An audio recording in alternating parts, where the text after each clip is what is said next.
আসসালামু আলাইকুম, কেমন আছেন সবাই? কেক স্টুডিও বাই শারমিন পেজে আপনাদের সবাইকে স্বাগতম জানাচ্ছি।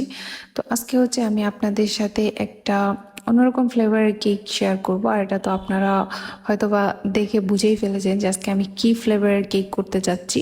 নর্মালি এইসব ফ্লেভারের কেকগুলোর অর্ডার খুবই কম আসে। তো কিছু কাস্টমার আছে আমার যারা হচ্ছে যে এরকম ইউনিক কিছু ফ্লেভারের কেক খুবই পছন্দ করে। তো এটা ছিল হচ্ছে লেমন ফ্লেভারের কেক। আর যেহেতু একটা কেকই আমি বেক করেছি, এই জন্য এটা আমি চুলায় বেক করেছি। আর যদি দেখা যায় যে 2-3টা কেক একসাথে বানাই তখন আমি ওভেনে দিই আর কি। যেহেতু এই একটা কেকই বানিয়েছি তখন, তাই হচ্ছে এই কেকটা আমি আর ওভেনে দিই নাই। তো এই কেকটা হচ্ছে আমার ফ্রেন্ড অর্ডার করেছিল, আর মোস্ট অফ দ্য টাইম আমার ফ্রেন্ড এই কেকটাই নেয়, কারণ এই লেমন ফ্লেভারটাই হচ্ছে ওর অনেক পছন্দ। একদম আমার বিজনেসের শুরুতে ফার্স্ট আমার লেমন কেকের অর্ডার আসে ওর কাছ থেকে। ওই হচ্ছে প্রথম লেমন ফ্লেভারের কেকটা অর্ডার করে আমার কাছে। আর হচ্ছে যে যখন আমি নেত্রকোনা বিজনেস শুরু করি তখন কিন্তু হুইপ ক্রিমের কেক এবং এরকম ইউনিক টাইপের বিভিন্ন ফ্লেভারের কেক পাওয়া যেত না। তো আমি প্রথম শুরু করি, আর তখন দেখা যেত যে সবাই শুধু ভ্যানিলা আর চকলেট এই দুইটা ফ্লেভারই বেশি বেশি নিত।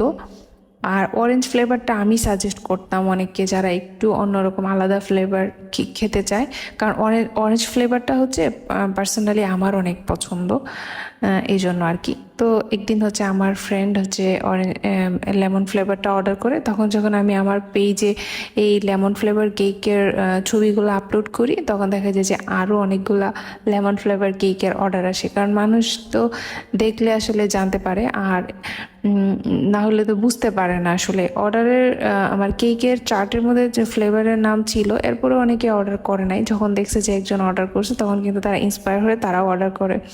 তো খেয়ে যাদের ভালো লাগছে পরবর্তীতে তারা আবার নিয়েছে। আর সবচেয়ে বেশি আমাদের নেত্রকোনায় চলে হচ্ছে ভ্যানিলা ফ্লেভারটা, এটাই মোটামুটি সবাই নেয়, কারণ এই ফ্লেভারের প্রাইসটাও একটু কম হয়। আর হচ্ছে যে সবার মানে এই ফ্লেভারটা হয়তো বা ভালো লাগে আর কি।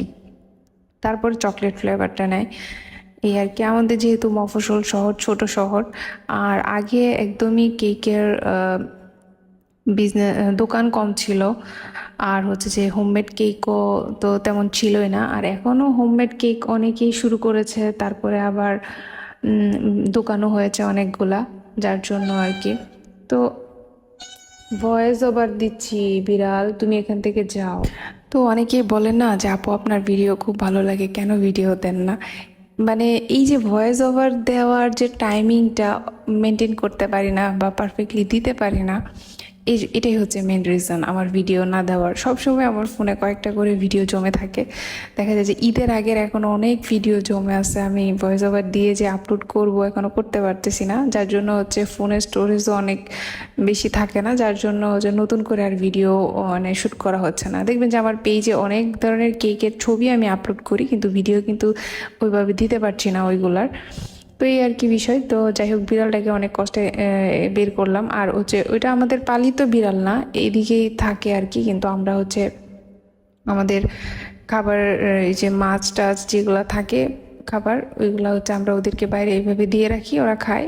এই আর কি, মানে মাঝে মধ্যে ঘরের ভিতরেও চলে আসে এই।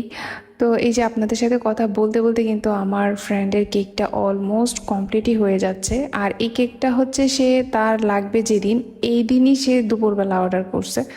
তারপরে তো দুপুরে দেখা যায় যে নর্মালি গোসল, নামাজ, খাওয়া দাওয়া থাকে।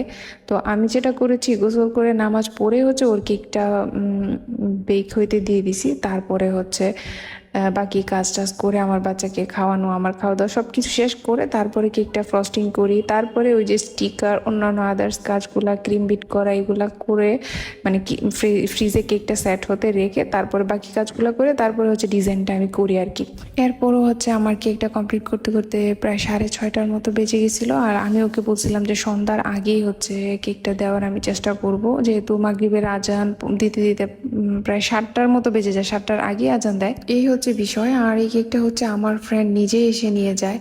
আর ও আসার পরে আমি যেটা দেখলাম, ও রিক্সা নিয়ে আসছে আর ওর পায়ে ফ্র্যাকচার হয়ে গেছে, এটা আমি আসলে জানতাম না। ওই অবস্থাতেই সে রিক্সা নিয়ে এসে নিয়ে গিয়েছে, কারণ আমাদের নেত্রকোনায় ডেলিভারি করাটা খুবই ঝামেলা। ডেলিভারির আলাদা কোনো ওরকম সার্ভিস আমাদের নেত্রকোনায় নাই। আর আমার নিজের পার্সোনালি যে আমি একজন ডেলিভারির লোক রেখে নিব, ওইটাও আমার দ্বারা পসিবল না। ওইরকম কাউকে আমি পাচ্ছিও না যে ডেলিভারি করার। আর কেকটা হচ্ছে এত মানে সেন্সিটিভ একটা জিনিস, এটা যারে তাকে দেওয়াও যায় না। আমার খুবই টেনশন কাজ করে। তো এটা সবাই আসলে বুঝতে পারে না যে এটা একটা নরম জিনিস, কতটুকু সেফ ভাবে নিতে হবে এটা সবাই আসলে বোঝে না। এটাই হচ্ছে মেন টেনশনের কারণ।